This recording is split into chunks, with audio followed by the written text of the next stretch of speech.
L'art est un acte de création et la connexion, elle, agit comme un pont. Pour moi, nous sommes tous connectés à tout. Ce qui me semble essentiel, c'est savoir écouter, comprendre et accepter la contradiction. C'est d'identifier avec empathie nos émotions et leurs sources. C'est avoir de la connexion avec d'autres personnes. Avoir cette petite étincelle qui fait qu'on est sur la même longueur d'onde. Et puis à partir de ce lien, de pouvoir partir à la rencontre de l'univers de l'autre.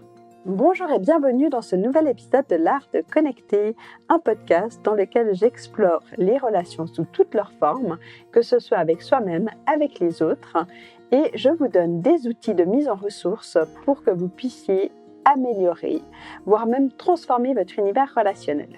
Et aujourd'hui, j'ai invité sur ce podcast Caroline Rock, fondatrice de Undiet Fit Plan. Donc vous avez compris, Undiet veut dire ce n'est pas un régime.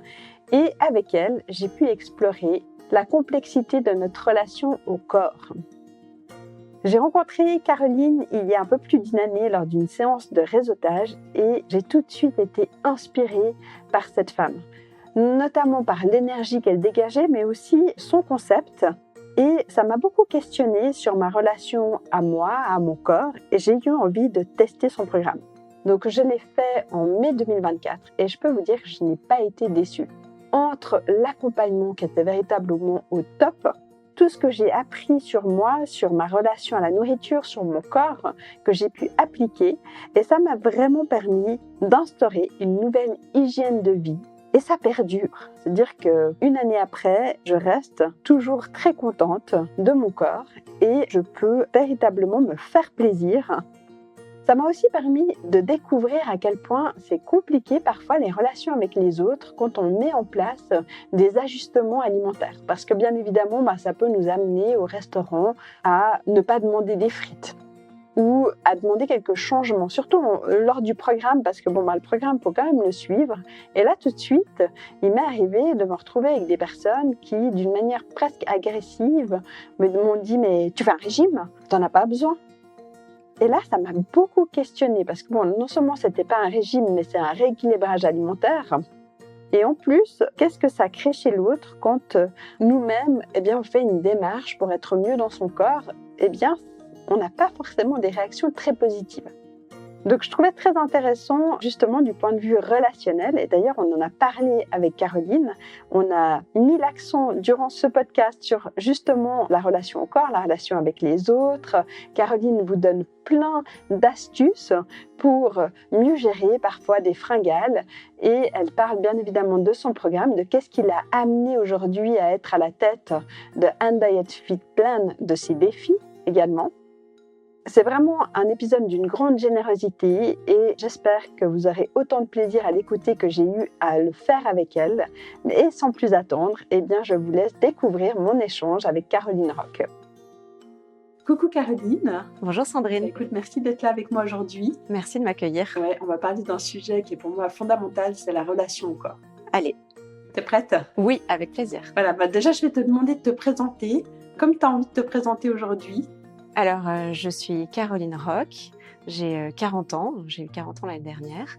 Je suis depuis toujours intéressée par le corps, mais dans une logique de bien-être, voire aussi de performance. Parce que pour moi, c'est un outil, c'est un véhicule. Et en fait, le hasard de la vie m'a amenée à travailler avec le corps sur l'aspect nutritionnel. Je suis très heureuse qu'au bout de cette première partie de ma vie, j'en sois là aujourd'hui. Et qu'est-ce qui t'a motivée à partir dans cette voie de la nutrition ? Alors, je pense qu'il y a un bout qui est éducationnel. On mangeait bien à la maison quand j'étais petite, aussi quand j'allais chez mes grands-parents où j'ai passé beaucoup de temps. Il y avait l'art de la table et de la cuisine d'une part, et puis il y avait des discussions aussi sur ce qui était bon et sain à manger ou pas, sans définition du bien et du mal bien sûr. Mais voilà, avec un éveil, on va dire, culinaire. C'était attrayant. Je sentais que ça plaisait à ma mère quand elle m'en parlait. Et puis, moi, il y avait de la résonance chez moi. Donc, il y a ce bout-là qui vient de l'enfance. Il y a le bout aussi culturel, effectivement, d'aimer la bonne table qui a perduré par la suite quand je suis devenue adulte et que je vais aller au restaurant, que j'ai cuisiné par moi-même. Et puis, les hasards de la vie professionnelle, parce que je ne suis pas de cet environnement professionnel à la base. J'ai fait des études en communication, dans le marketing, donc pas grand-chose à voir. Et puis, un jour, j'ai été recrutée pour m'occuper d'une société dans la nutrition, dans les compléments alimentaires. Et donc forcément, là, il a fallu se mettre au fourneau, j'allais dire, sans le mauvais jeu de mots, mais beaucoup plus comprendre en fait les choses, le corps humain, la physiologie, les interactions qui se passent dans le corps en fonction des différentes situations, et puis bien évidemment en fonction de comment on abreuve et on nourrit notre corps.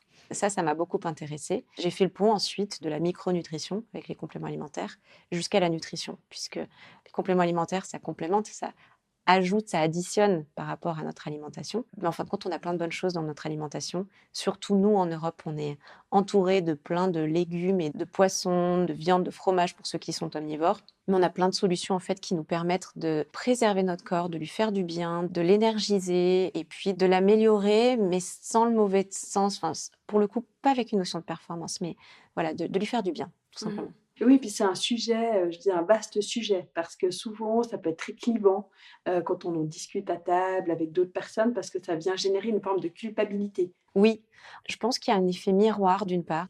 Ce que toi tu fais va intéresser ou interloquer ou peut-être mettre mal à l'aise la personne à côté de toi, mais par rapport à ses propres peurs, craintes, objections, sa propre histoire culinaire justement. Est-ce qu'on met du beurre ou de l'huile d'olive dans les pâtes? Tu vois, c'est une grande question. Mais Et t'as celle-ci. la réponse. Alors, j'ai la réponse, oui, et encore que c'est aussi une affaire de goût.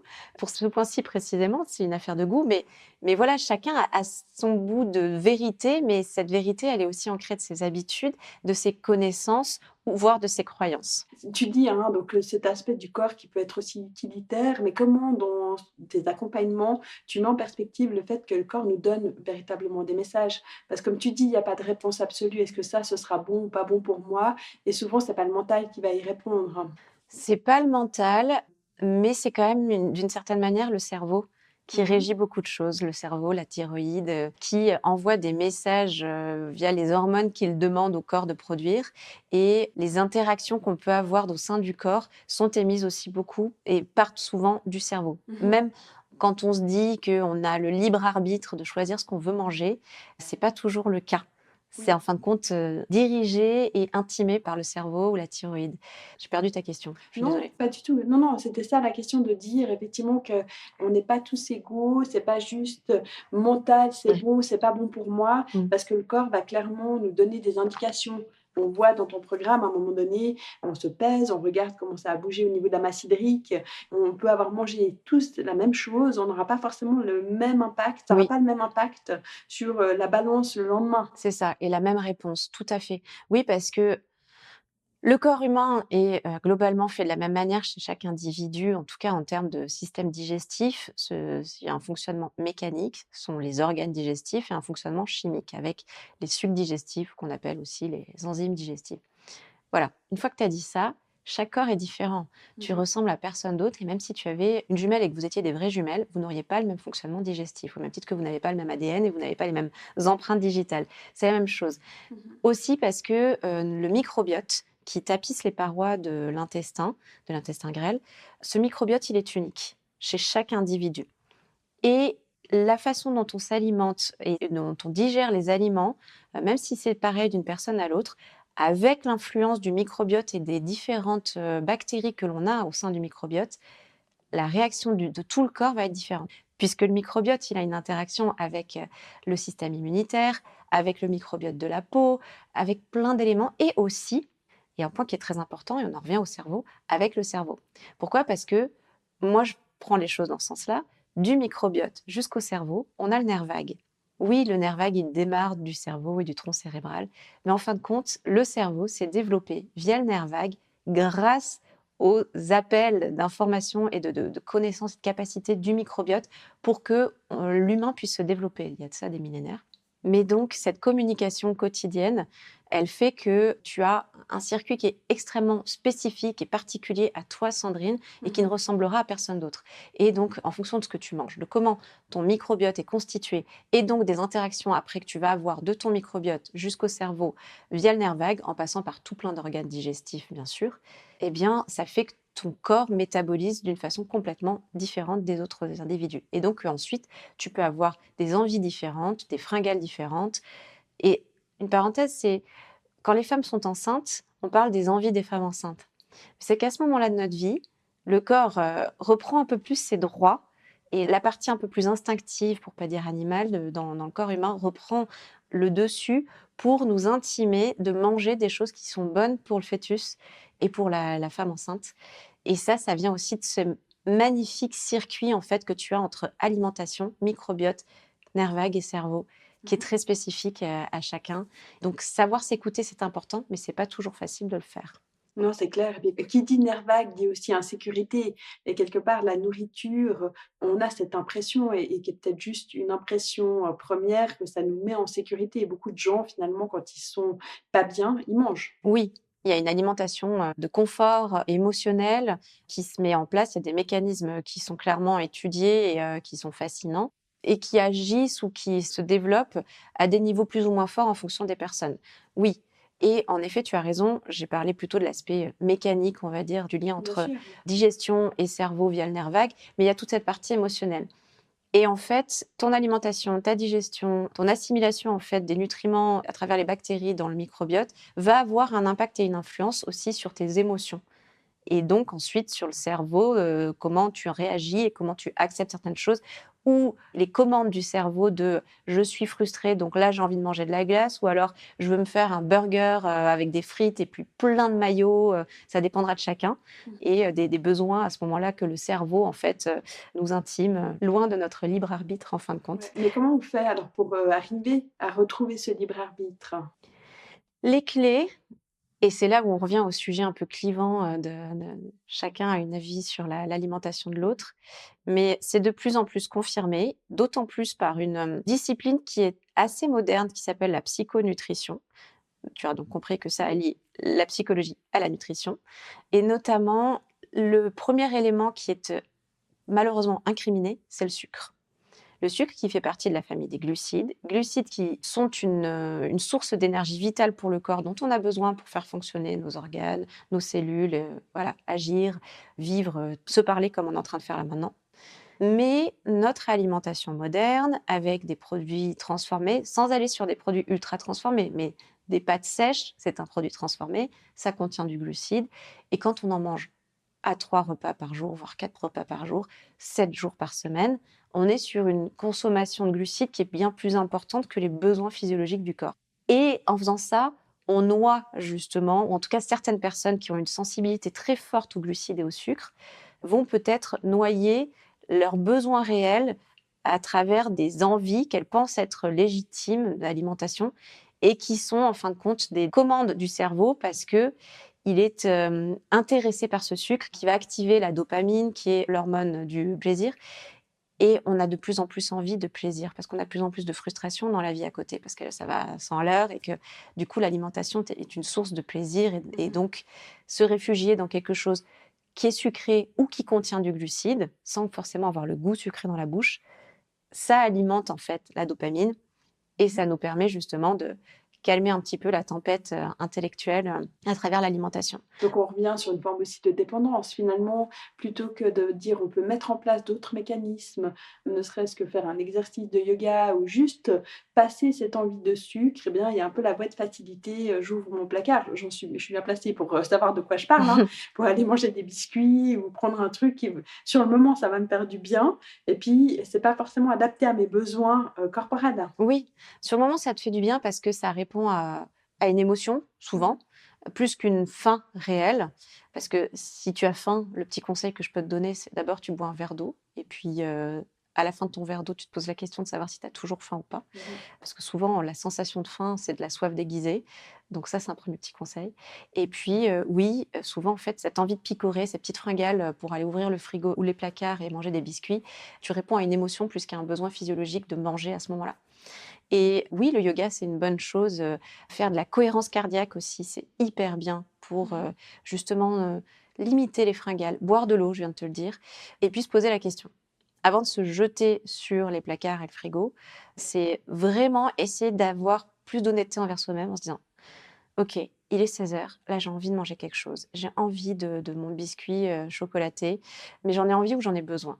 Et se poser 2 secondes. Et ne pas se laisser avoir par l'émotion et ne pas se dire si, j'en ai vraiment besoin. Il ne faut pas s'auto-convaincre, parce que des fois, on n'est pas toujours son ami en termes d'alimentation. Pour autant, il faut aussi savoir se lâcher et il faut se faire plaisir. Mais est-ce qu'il vaut mieux pas se faire plaisir avec un repas dans lequel il y aura un très bon dessert si tu es une bouche sucrée et donc tu n'es pas dans une phase de fringale. Il faut que tu manges le midi, il faut que tu manges le soir, il faut que tu prennes un déjeuner le matin. Mais à 16 heures, est-ce que tu as vraiment besoin de prendre un goûter comme on l'en donne à nos enfants? Je suis pas sûre que les besoins physiologiques d'un humain nécessitent en fait un goûter pour chacun, par exemple, tu vois. Ou alors la fringale du soir à 23 heures est-elle vraiment nécessaire? C'est marrant ce que tu dis parce que moi j'ai passé du temps en Indonésie. J'avais une roommate qui habite dans la région de Jakarta. Et puis c'était intéressant parce qu'en fait, il n'y a pas d'horaire de repas. Ils mangent quand ils ont faim. Et puis Ouais. effectivement, en y réfléchissant, parce que j'avais l'impression qu'on faisait que de manger, mais pas du tout. Il y avait ce temps de digestion de 4 heures, en tout cas. Et puis finalement, le déjeuner n'était pas un déjeuner, c'était peut-être du riz. Il n'y avait pas de sucré à tel moment, en fait, et très peu de sucré Mmh. d'ailleurs. Et je trouve intéressant parce que pour nous, en tant qu'Européens, c'est complètement à l'inverse ou différent de comment on vit. Oui, ah oui, non, tout à fait. Les Asiatiques ont réussi beaucoup de choses dans leur alimentation. D'une part, beaucoup de médecins nutritionnistes commencent à le dire en Occident. Ils ont misé sur une meilleure céréale que nous, à savoir le riz. On devrait beaucoup plus consommer du riz plutôt que des pâtes comme nous on le fait ou de la farine blanche. Parce que nous, on a misé effectivement sur le blé, qui aujourd'hui est très transformé, qui fait pas du bien. D'une part, tu as beaucoup de gens qui ont une sensibilité, voire une intolérance au gluten, que ça génère de l'inflammation, que les pics de glycémie dans le corps, donc c'est-à-dire le taux de glucose que tu vas avoir, donc le taux de sucre, pour simplifier, que tu vas avoir dans le sang, est beaucoup plus important dans la plupart du temps avec du blé qu'avec du riz. Et puis, ce qu'ils font aussi, c'est qu'ils savent associer les aliments. Oui, ils mangent du riz dans beaucoup de leurs repas, mais le riz, en fait, ils l'associent avec d'autres aliments fermentés ou des sauces qui vont limiter, en fait, l'impact du glucide qu'ils sont en train de consommer, premièrement. D'autre part, ils en mangent des quantités qui sont restreintes. On les sert par exemple, au Japon, en Corée, donc là, on remonte, on n'est pas à Jakarta, mais ils les servent dans des petits bols. C'est une petite portion. Et ces bols, ils ont à peu près toujours la même taille. Comme ça, tu sais que tu vas manger à peu près la même quantité de riz. Et tu vas pas te faire une plâtrée de riz comme nous, on fait des plâtrées de pâtes. J'adore l'alimentation et la cuisine italienne, mais c'est vrai qu'on en consomme quand même beaucoup dans une seule assiette des pâtes, quand on se fait des pâtes aux truffes, par exemple. Et voilà. Et ensuite, ils ont associé ça, toujours avec une protéine, avec des légumes, et avec voilà, soit des légumes fermentés ou des soupes au miso. Donc, le miso, c'est effectivement un aliment qui est aussi fermenté, qui fait que ça limite l'indice du sucre qui est consommé à travers le riz. Et beaucoup de ces populations asiatiques, ils nous donnent le sentiment de picorer un peu tout le temps, mais en fin de compte, puisqu'ils picorent, ils font pas des repas qui sont énormes. C'est pas comme si nous, on faisait 5 repas avec les mêmes quantités des 3 repas qu'on fait quotidiennement. Oui, là, on aurait 2 repas en plus, et bon, au bout d'un moment, on finirait par très certainement grossir. Ou alors, il faudrait faire du sport à côté, activer son métabolisme pour dépenser l'énergie que l'on consommerait. Mais eux, en fait, ils ont cette approche de l'alimentation qui est plus décomplexée et saine en même temps que nous, je trouve. Oui, non, mais c'était vraiment intéressant pour moi de le vivre, en fait. Et bien évidemment, ça vient casser des croyances qu'on a sur la nourriture, parce que des croyances, on en a plein. Oui, des croyances, on en a plein. Elles proviennent de notre éducation, elles proviennent de notre culture européenne. Et puis après, en fonction de si tu as toujours vécu en Suisse, que du coup, tu connais cette alimentation avec tous ces fromages merveilleux et beaucoup de fromages gratinés, ou alors que tu es plutôt italienne, grecque, anglaise, etc. Voilà, on a chacun nos modes culinaires, nos méthodes culinaires qui vont faire que voilà, si tu es d'origine italienne, ça va être compliqué de te passer de pâtes plusieurs fois par semaine et c'est normal et c'est bien aussi de manger des pâtes, c'est pas le souci. Mais les croyances, est-ce qu'elles sont bonnes d'un point de vue nutritionnel? Je sais pas. Je pense qu'il faut revenir aux basiques et il faut étudier ou comprendre. La compréhension, c'est la clé. Je fais souvent l'analogie entre le corps et une voiture, puisque c'est un véhicule, je l'ai dit tout à l'heure. Bon, en l'occurrence, je ne sais pas comment ma voiture fonctionne, mais si un jour ma voiture tombe en panne sur l'autoroute, ce serait pas mal que je puisse ouvrir le capot et puis dire ça vient je vais dire n'importe quoi, du joint de culasse ou je ne sais quoi. Voilà, ce serait bien que je puisse identifier la source du problème pour pouvoir l'anticiper éventuellement, ce serait encore mieux, ou une fois que j'ai la voiture en panne sur l'autoroute, régler le problème un peu par moi-même. Avec notre corps, c'est la même chose, mais on attend que ce soit le garagiste qui fasse le travail. Alors que c'est pas si compliqué. Moi, ça me paraît beaucoup plus simple d'ailleurs que le fonctionnement d'une voiture. Comme je te le disais, c'est une somme d'organes, donc c'est un aspect mécanique, avec un ensemble de digestion chimique, des interactions ensuite avec le reste du corps, qui sont propres à chacun, puisqu'on est unique. Mais tu peux apprendre en fait ces interactions qui sont propres à toi et puis celles qui sont différentes des tiennes pour les membres de ta famille ou ton mari ou tes amis. Ça s'apprend. Il faut juste avoir une démarche un tout petit peu scientifique et puis regarder jour après jour les aliments qui sont, on va dire, tes amis et les aliments qui sont un peu moins tes amis. C'est d'ailleurs ce que tu proposes dans ton programme, que j'ai eu la chance de suivre, où il y a toute cette partie test and learn Oui. qui nous permet vraiment d'expérimenter quels aliments nous conviennent mieux ou peut-être un peu moins bien et d'avoir en fait après une forme de cartographie de notre fonctionnement interne. Oui. Sans compter tous les précieux conseils que tu nous donnes tout au long du programme, bien évidemment.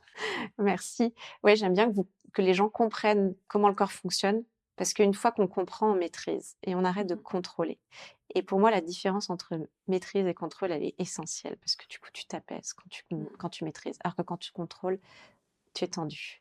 Et oui, cette phase de test and learn, c'est un apprentissage de soi. Et tu as parlé de cartographie, c'est vraiment ça. En fait, on parle de carte digestive. On veut que les gens repartent à la fin des 8 semaines de programme avec leur carte digestive. C'est un peu comme la carte du tendre. Où, voilà, on veut vraiment que les gens sachent ce qui fonctionne chez eux ou pas. Et c'est une approche qui est scientifique, mais dans la méthode. C'est pas du tout... Il n'y a pas besoin de faire des tests, il n'y a pas besoin de prise de sang, quoi que ce soit. Tout est empirique et ça se passe dans la cuisine et dans l'assiette. Et au restaurant. C'est important d'aller au restaurant. Oui, alors moi j'ai fait le programme, j'allais au restaurant 4 fois par semaine. Tu te rappelles? Oui. Et ça a très bien fonctionné. C'était absolument top, en tout cas comme accompagnement pour moi. Bah écoute, tant mieux. Et oui, c'est important en fait, parce que on parlait des croyances. Mais les croyances par rapport à l'alimentation et donc au régime. Déjà, le mot régime est galvaudé parce qu'il est associé non pas à une hygiène alimentaire, ce qui est sa définition normale, en fait, première, mais aujourd'hui, régime, ça veut dire privation. On cherche à perdre du poids, donc on va compter les calories, on va compter les grammes, on va réduire, on va pas s'amuser d'un point de vue culinaire. Ouais. C'est pour ça que nous, en fait, on ne parle pas de régime, mais on parle d'alimentation, de rééquilibrage alimentaire et d'équilibrage alimentaire. Et c'est pour ça que le restaurant, il a une place hyper importante. Moi, je ne voudrais pas vivre ma vie au régime. Personne ne veut vivre sa vie entière au régime. Moi, je veux une alimentation équilibrée avec des moments de plaisir et des moments où je me lâche. Il peut y avoir des plaisirs légers et des plaisirs plus lourds. Et les plaisirs lourds, je n'ai pas envie de les supprimer, de les proscrire de ma vie, au contraire. Et puis, ils vont répondre justement aux demande de mon cerveau. Donc, de temps en temps, il faut pouvoir lâcher la bride. Et sur la phase de test and learn, on fait en sorte que le restaurant en fasse partie et que vous alliez aussi dans les restaurants qui font partie de vos habitudes. Si toi, tu es justement très intéressé par l'alimentation ou la cuisine asiatique, bon, eh ben, il faut que tu ailles dans un restaurant asiatique plusieurs fois dans le programme pour voir comment ça fonctionne pour toi. Comme ça, à la fin, on sait dire si les sushis, c'est une bonne ou une bonne idée ou si c'est quelque chose qui risque de te faire reprendre du poids si tu en fais 5 fois par semaine, etc. etc. Ou à l'inverse, tu préfères les brasseries. Bon, bah, allons dans une brasserie, enfin, va dans une brasserie et mange les plats qui te ressemblent et qui te plaisent et on regarde comment ton corps y réagit. Souvent aussi, les gens, ils ont peur que leur corps réagisse mal. On les force à aller dans ces restaurants, à se faire plaisir, à lâcher la bride chez les amis. Des fois, ils voient que l'incidence n'est pas si grave. Au contraire, qu'ils peuvent bien gérer leur poids. Des fois, ils voient qu'ils prennent beaucoup de poids, mais on les aide à reperdre le poids qu'ils viennent de prendre. Parce que c'est comme dans tout, en fait. Le poids que tu viens de prendre, il est plus facile à reperdre que le poids que tu as depuis des années. Un peu comme le dossier que tu traînes, où voilà, tu dois ranger un placard depuis des mois, tu le fais pas, tu procrastines. Bon, bah, quand tu finis par le faire, c'est un peu douloureux. Par contre, une fois que tu l'as fait, tu es extrêmement fier de toi. C'est la même chose dans le programme, on a ça. Tu viens d'aller au restaurant. Bon, ça s'est pas super bien passé sur la balance. On te donne un menu qui est ultra efficace pour reperdre ce poids que tu viens juste de prendre et en 48 heures, il n'y a plus rien. Donc, c'est très libérateur sur le fait que tu peux aller chez des amis, que tu peux aller au restaurant, que tu peux te faire plaisir avec des plats lourds. Non pas qu'on vous incite à avoir une alimentation avec du cheat meal le lundi et puis très très light et diète et frustrant le mardi, mais tu vois que la vie est possible.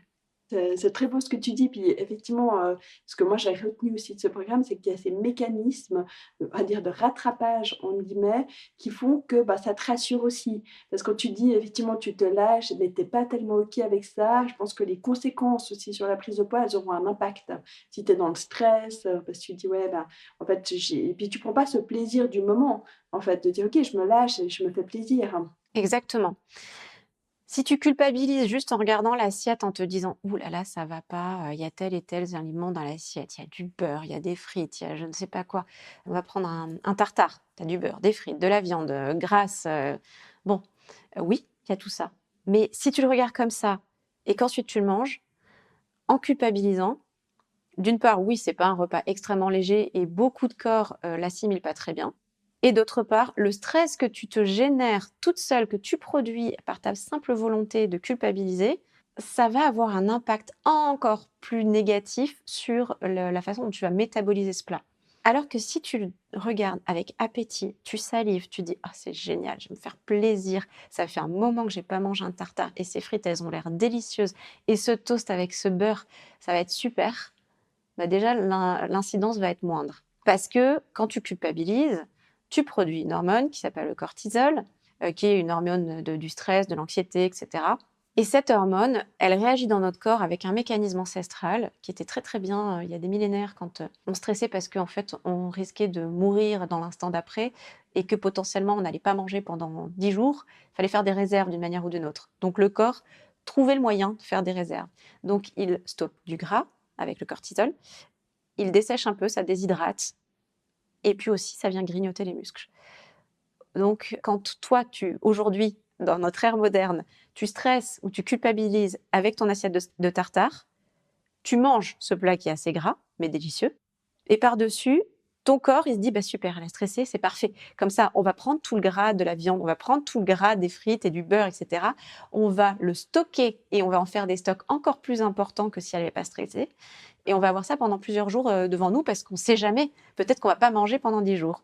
Oui. Ce mécanisme ancestral avec notre vie moderne, il est plus en adéquation, mais on ne peut pas faire autrement, il est là. Donc, il ne faut pas stresser. À l'inverse, si tu profites, que tu es heureuse de le voir et de le manger, que tu savoures chaque bouchée, c'est pas du tout du cortisol que tu vas produire, c'est plutôt de la sérotonine, de l'endorphine, qui sont des hormones associées à la joie, au bonheur, et qui, elles, ont un effet indirect, certes, mais qui ont un effet indirect sur la façon dont tu vas métaboliser. Donc, c'est un effet brûle-graisse, l'inverse du cortisol. Et puis en plus, ces hormones ont un effet direct, pour le coup, sur la satiété. Donc, c'est-à-dire que peut-être que tu vas pas terminer ton tartare, parce que, justement, la sérotonine et l'endorphine vont te dire au bout d'un moment, c'est bon, tu as assez mangé. Oui. Et donc, tu vas manger la quantité qui est juste pour ton corps physiologiquement, et pas la quantité que ton stress t'intime de manger. Oui. Et qui sera sans doute supérieure et pas nécessaire. Tu fais ces programmes, hein, et je vais donner le nom de ton concept, c'est Undiet, donc pas de diète, Oui. qui dure 8 semaines. Et à l'intérieur de ces programmes, quels ont été peut-être les grands défis relationnels que tu as rencontrés? Le fait de voir des gens qui viennent d'univers différents. Les univers différents socialement, etc., c'est pas le sujet, mais c'est culinaire. Alors oui, on peut y faire un lien sociologique et donc socialement, en fonction d'où tu viens, ça a un impact. On a des gens de plusieurs origines et donc de plusieurs cultures alimentaires et culinaires, mais quand ils viennent dans le programme, ils viennent tous avec la même chose, c'est la motivation. On a un bon programme, on a un bon accompagnement, mais bien évidemment, tu dois le décider de venir. Et à partir du moment où tu l'as décidé, bah, ta motivation, elle t'aide énormément pour la suite et il faut que tu la gardes et on t'aide à la garder pour que tu puisses en fait atteindre tes objectifs. Et donc la motivation, ça fait que les gens se rejoignent et que leurs différences culinaires, sociales et leur façon de manger, elles se lissent au fur et à mesure. Les défis n'ont pas été à ce niveau-là. Les défis, c'est plus au niveau justement des croyances des gens et de leur bagage avec lequel ils arrivent. S'ils ont déjà fait des régimes avant, s'ils viennent en se disant « je fais un nouveau régime ou pas ». Chose qu'on ne voudrait pas que les gens pensent, mais on ne peut pas en fait se mettre à leur place. Beaucoup nous disent « Ah non, je peux pas parce que je pars en vacances ». Et moi, à chaque fois, quand ils me répondent ça, je leur dis « C'est justement super, c'est parfait, parce que des vacances, je vous en souhaite plein dans votre vie. Et donc, comment vous les gérez? Quels outils vous allez mettre en place pour vous faire plaisir à fond pendant vos vacances, mais en équilibrant et en revenant pas avec 4 kilos sur la balance au bout de 2 semaines. » Ou alors Noël. « Ah non, on peut pas démarrer un programme début décembre, il y a Noël qui arrive, c'est pas possible. » Des Noëls, pareil, je t'en souhaite plein dans ta vie encore. Et d'en profiter avec tes proches. Et puis, je m'en souhaite plein, mais je suis contente de pouvoir réguler et de me faire plaisir. Je viens du sud-ouest de la France, donc t'imagines en fait la richesse de mes Noëls en famille qui sont incroyables culinairement, mais qui ont une incidence sur la balance. Mais par contre, je sais les gérer super bien et je me fais plaisir, et tout en ne me sentant pas trop dense et lourde pendant Noël. Et donc, les défis sont plus au niveau des croyances avant le programme. Et il y a des comportements différents. Il va y avoir ceux qui vont faire énormément confiance au démarrage du programme et disent « Allez, j'y vais, j'ai décidé de toute façon, donc je fais confiance et puis je regarde. » Même si j'ai fait plein d'autres solutions minceurs avant, que si je reviens ici aujourd'hui, c'est parce que j'ai besoin de nouveau d'un accompagnement. Et puis, tu as les autres qui vont justement venir avec ce bagage et dire « Mais j'ai essayé plein de choses avant, ça n'a pas marché. Pourquoi ça va marcher ? On m'a dit précédemment de faire ceci, cela, et vous me dites de faire exactement l'inverse. Donc, pourquoi est-ce qu'il faut que je fasse ça ? » Bon, comme j'explique que toutes nos propositions, elles sont en lien avec le fonctionnement du corps, du système digestif, des enzymes digestives, des interactions avec les hormones du corps et pas les hormones sexuelles, comme je t'expliquais justement, tous les types d'hormones du corps. Eh bien, bon, ces explications qui sont en lien avec le fonctionnement du corps, ça rassure les gens. Mais sans ces explications, bien sûr, en fait, ils ont des réflexions, ils sont trop dans leur tête et ils ont des petits blocages, on va dire, des micro-blocages. Mais les défis sont là, sur l'accompagnement et puis comprendre en fait le rythme de chacun. Est-ce que tu vas être quelqu'un qui va beaucoup questionner au début et puis au fur et à mesure lâcher prise parce que tu vois que ça fonctionne et que ça fonctionne sur toi et donc tu es content et tu as des résultats et puis tu maîtrises, enfin, donc tu sais que ça va être pérenne après le programme.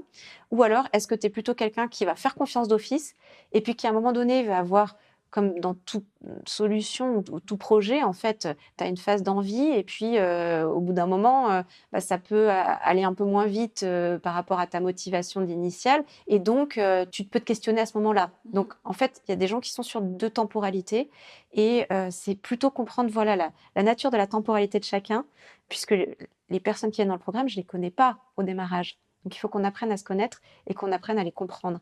Et il faut qu'on apprenne à les comprendre à travers leur message, parce que le programme se fait en ligne. Et donc, on a cette intuition, à travers ce qu'ils nous écrivent chaque jour, de voir en fait où ils se situent. Oui. Puis comme tu dis, moi qui l'ai vécu, c'est que c'est pas linéaire. Des fois, tu en as marre. Moi, j'avais écrit ma frustration à un moment donné dans le programme, que j'en avais marre de manger que des œufs. Oui. Mais parce que finalement, tu essaies de dire, OK, il y a la méthode, il faut que je fasse quand même juste.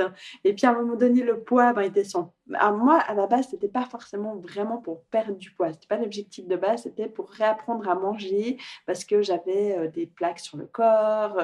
J'ai un âge aussi où on se questionne, se dire, mais voilà, on passe, il y a des gros bouleversements hormonaux qui se passent. Bien évidemment, le programme m'a permis de perdre du poids.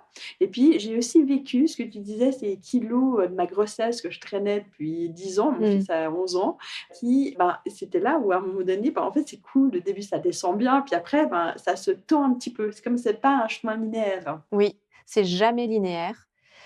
Et tu peux avoir des personnes qui perdent beaucoup au début, c'est la plupart des gens. Il y en a d'autres pour qui le démarrage est plus lent.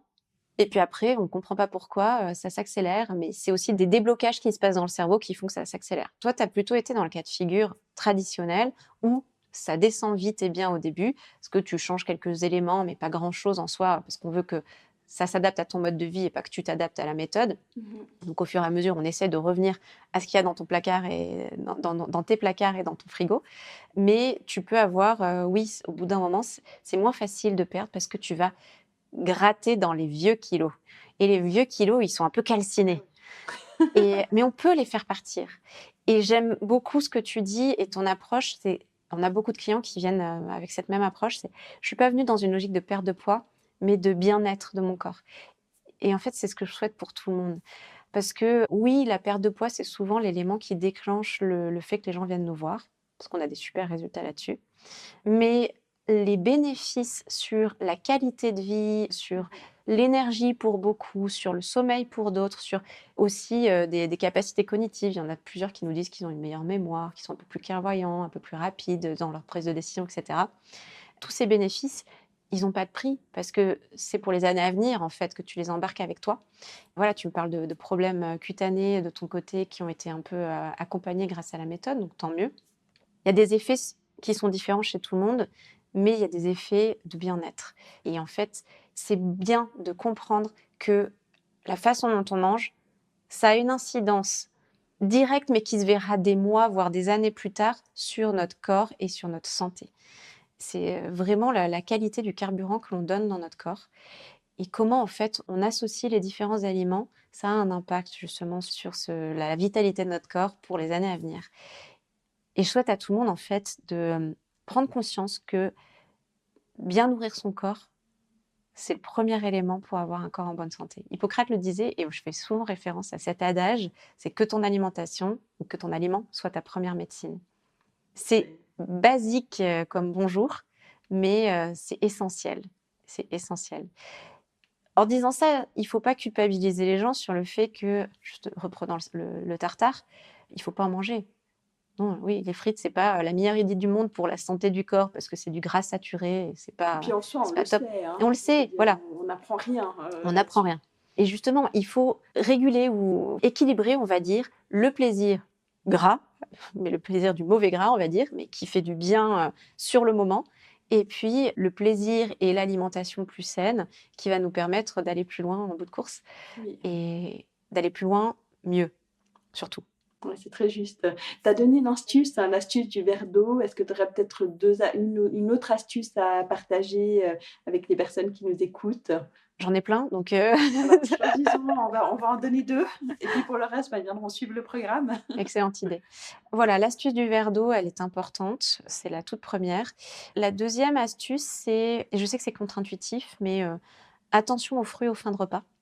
Les fruits frais, oui, c'est très très sain un fruit. Et on recommande beaucoup à nos clients d'en consommer. Mais en fin de repas, c'est un peu comme à la poste en fait. Tu as mangé ton entrée, tu as mangé ton plat de résistance, il y a différents éléments dans ton assiette, dans ton plat de résistance, et puis tu termines par une pomme. La pomme, en fait, c'est la dernière au guichet à la poste et elle va attendre. Et pendant qu'elle attend dans l'estomac, elle est en train d'évoluer à 37 degrés et quelques, et en évoluant, elle fermente. Et en fermentant, la charge glycémique du fruit va augmenter. Ce qui fait que tu vas avoir plus de glucose dans le sang avec la même pomme parce que tu l'as consommée en fin de repas. Donc en théorie, il faudrait mieux la manger en début de repas. Je sais que pour nous occidentaux, c'est un peu bizarre, mais sinon, c'est un bon encas. Quand tu as des fringales, c'est vraiment idéal de prendre des fruits. Et sinon, en début de repas. Le deuxième conseil, c'est de faire attention à l'association de la viande avec les glucides. Donc, dans les glucides, tu peux penser aux féculents, tu peux penser aussi à un dessert. Si tu manges justement une viande, d'autant plus une viande rouge, avec un dessert en sortie sucrée, l'association des deux n'est pas idéale parce que dans l'estomac, ça fait appel à des processus digestifs et des enzymes ou des sucs digestifs qui sont diamétralement opposés. C'est comme si tu essayais de faire se rejoindre le pôle nord et le pôle sud. Impossible. La viande va se digérer dans un milieu acide et les glucides vont se digérer dans un milieu alcalin, qui sont opposés. Donc, ça ne fonctionne pas bien ensemble. Et quand tu les manges en même temps ou dans un même repas, forcément, ça va ralentir la digestion parce que le pauvre estomac, il se dit comment je fais pour faire rejoindre le pôle nord et le pôle sud. Il n'y arrive pas bien. Donc, ça fait travailler le corps énormément. Et quand tu fais travailler le système digestif, tu métabolises beaucoup moins bien les choses et donc tu vas beaucoup moins bien brûler du gras. Ok, merci pour ces conseils précieux. Maintenant, pour ceux qui nous écoutent, qui se disent tiens, j'ai envie d'en savoir plus, où est-ce qu'on te trouve? On me trouve sur Internet, sur mon site Internet, bien évidemment, www.theanddietplan.fit, F-I-T. On nous trouve sur Instagram, sur Facebook, sur LinkedIn, et puis dans Lausanne aussi, je me balade. Donc, on peut se dire tiens, j'ai envie de faire un programme. C'est quoi? Il y a un délai d'attente ou... Alors, il n'y a pas forcément un délai d'attente, mais il y a des rendez-vous fixes puisque le programme se fait en groupe. Tout est digital, Donc, tu peux habiter à Londres, à Lisbonne. On a des clients et des clientes qui sont là-bas. Et tu peux habiter loin ou tu peux beaucoup voyager aussi dans le cadre de ta vie professionnelle ou personnelle et suivre le programme. On part avec toi, pardon. On est dans ton téléphone à chaque fois à disposition sur WhatsApp. Et donc, oui, comme tout se fait en groupe, il y a forcément des groupes qui démarrent à des dates assez fixes. En D'accord. règle générale, c'est tous les 15 jours. Donc, en me contactant, je vous donne les dates des prochains démarrages. On est disponible en français et en anglais aussi, si autour de toi, des gens qui seraient plus à l'aise en anglais. On s'adapte. Et ça dure 8 semaines.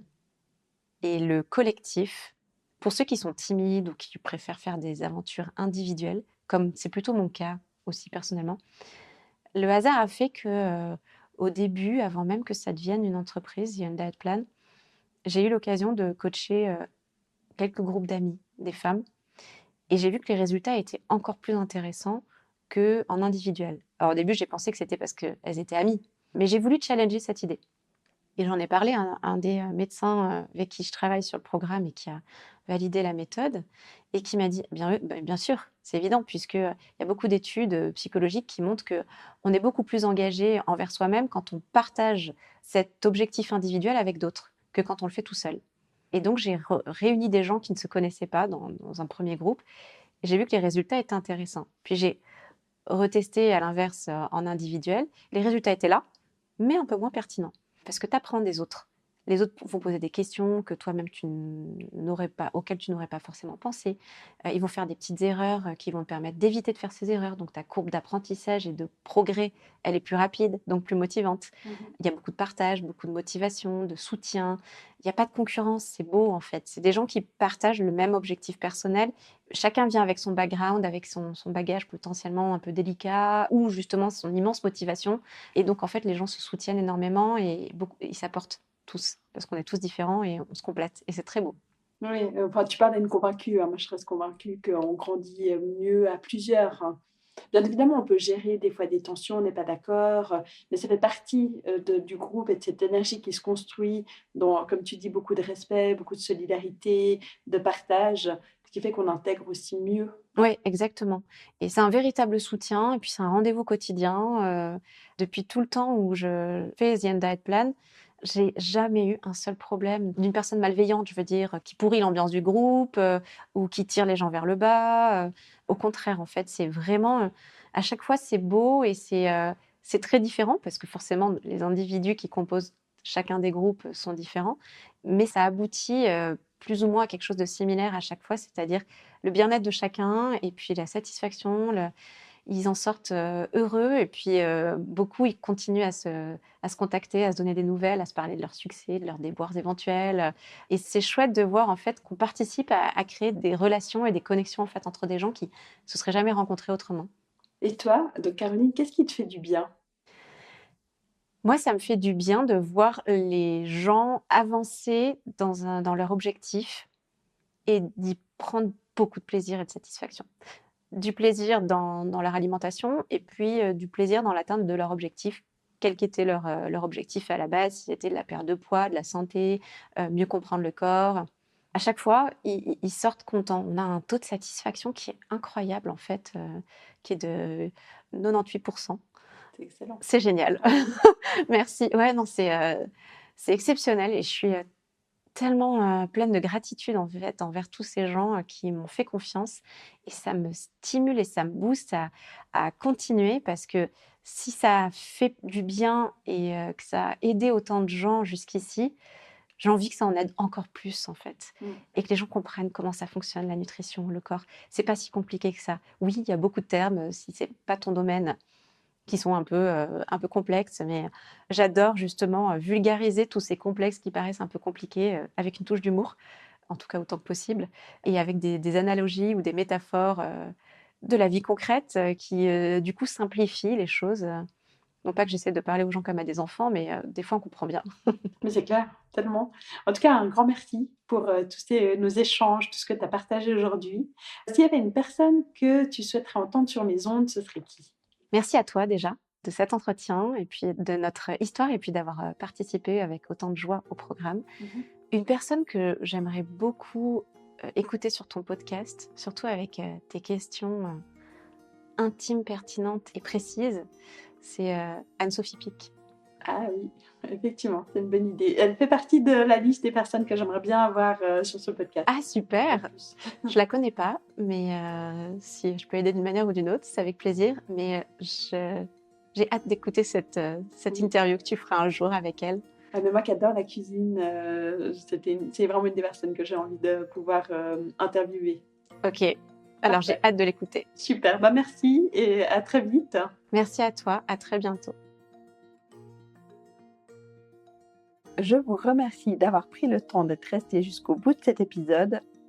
Et comme toujours, je vous encourage à me laisser des témoignages, me poser des questions, soit sur ma boîte vocale, dont vous trouverez le lien dans les notes de l'épisode, ou par email sur mon adresse sandrine@l'artdeconnecter.com.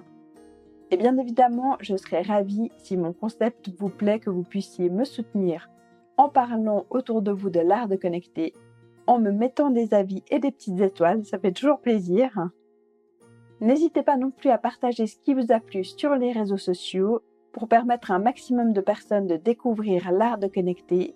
Et enfin, prenez le temps de parcourir mon site internet l'artdeconnecter.com où vous allez pouvoir découvrir mes différents services en lien avec l'outillage de la communication, la connexion et les compétences relationnelles. Je vous dis à très bientôt. Pour moi, l'art de connecter les gens, c'est de connaître les forces et les faiblesses de chacune des personnes de son réseau, amis, collègues, famille, et de savoir qui serait leur meilleur complément pour un projet, un problème, une envie. Il faut oser dire ce qu'on pense. L'art de se connecter, c'est rapprocher les civilisations. Connaître pour mieux unir.